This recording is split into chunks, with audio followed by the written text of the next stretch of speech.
So we just got that charger on there. This battery's completely shot. Don't mind the mess. It's pretty much just right when I got it. This is pretty much how it was. Took the little coupler off that, little coupler off that. Got this thing on here. Works great. All right, let's give it a shot.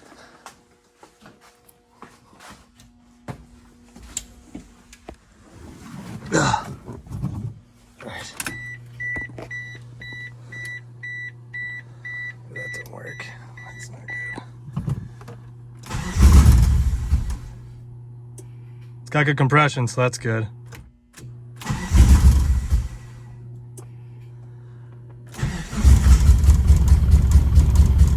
Yeah.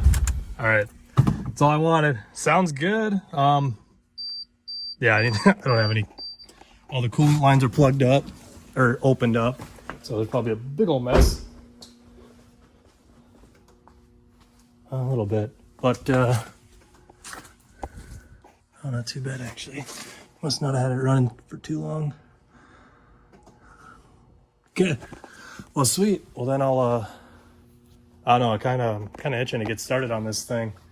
It's been a while since I've been real excited about it. So yeah, I might push it to the back garage. Get it going. Back at this Eclipse. So, started doing the coolant. Connected everything kind of together so we can just kind of let it idle, get it up to temp.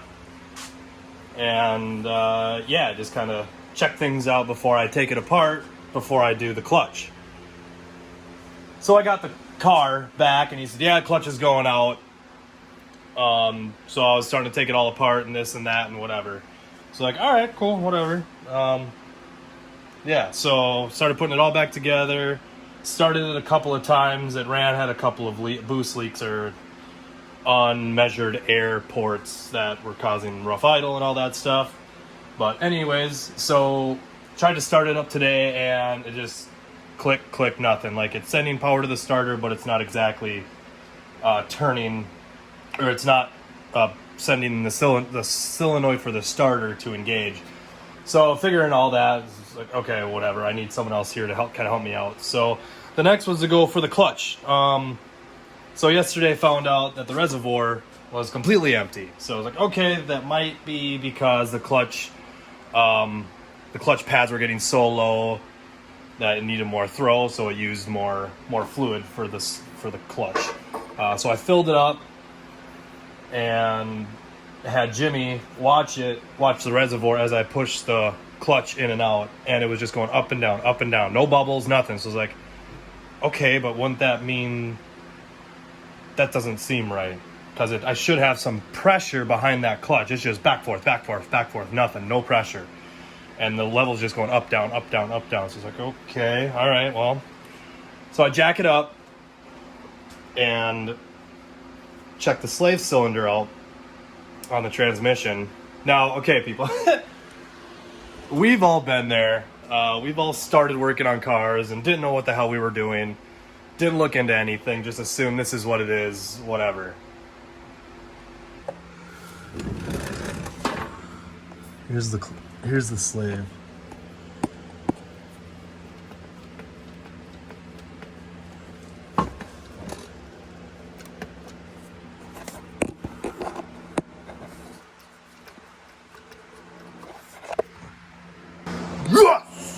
Yes! I might not have to take this transmission out to do the clutch. Woo! So we're going to tighten that back up and see if we got some pressure behind that slave. And then try to get it started, figure out that starter solenoid shit, and then I might even drive this thing today. I didn't even expect to be able to drive this thing until I do the clutch, until I get everything connected, make sure everything is running well. Yeah, this is incredible. This is amazing. So this part was actually on me. I never had radiator fans on this thing. Ever. This is how it was. Just, open radiator in the front and just open in the back. I think it was because I couldn't put pullers on this side, and I just said screw it and completely forgot about it. That's not something you forget, people. That is huge. So I would sit at stoplights and it would start to overheat. Well, no shit, dummy. You don't have fans on the radiator. Of course it's gonna sit and heat soak. But this is like half the reason why I bought this car back. Just the looking at what I did back in the day and how I went about things 10 years ago. And it's incredible the amount of shit I know now from when I built this. This was a great car and it looks awesome and it's built pretty okay, but there's certain little things and pieces about the build. It's like, dude, what were you thinking? So, it's a good time. So, we tightened up the slave cylinder for the clutch. Tried to bleed it out. Wasn't really getting anywhere after about 5 revolutions of pressure, hold, bleed, about 5 of those. It really weren't getting anywhere. It was moving slightly at the slave cylinder, but then we found out that the master was kind of leaking out of the back here. So we took it out. We got one on order for tomorrow. It was like $40. So we're gonna get that, replace it back there. I did find out that the clutch pedal, where the pin goes through to the actual pedal lever, it's kind of oblonging out. I don't think it's that big of an issue yet. But we'll find out. We'll get that replaced. The starter does need to be rebuilt, but we're just gonna limp it for now to see if we can get everything rolling and running. You okay? You good? Okay. So yeah, and then we kind of took all the wheels off and kind of checked everything out down here in the front and in the back. We got a lot of camber back here with these puppies. So we're gonna, later on in life, figure out if we can bring that camber out a little bit. Might have to change the tire size. They're kind of boaty anyway. You can kind of see that. They kind of bow out a bit. So, and they need to be replaced anyway. They're pretty, this was the rear right. And yeah, she was eating.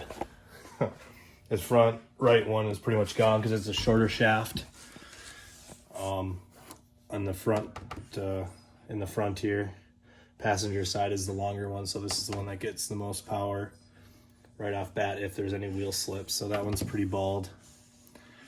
Oh yeah, then in the front, the upper ball joints are pretty much going out. So there's actually like an $80 kit out there that replaces the ball joint. It's like an offset ball joint, or it's an adjustable kind of a slot ball joint, kind of a mechanism. So I'll get those, correct that there. And then I think I got an inner tie rod that's loose, or it's got some play in the ball joint or in the joint there. So little things here and there. Ran it for a little bit, found more loose bolts, missing bolts, replacing them as we find them, tightening them as we find them too. So we're getting there through, I think I mentioned this before, through 5 gallons of 91 in there, and kind of get some fresh stuff mixed in there. So yeah, that's kind of it for Sunday fun day at the Drift Lab. Now I'm gonna kind of put everything back together, put it away, and tomorrow I'll get that clutch master replaced and see if we can get that thing bleeding.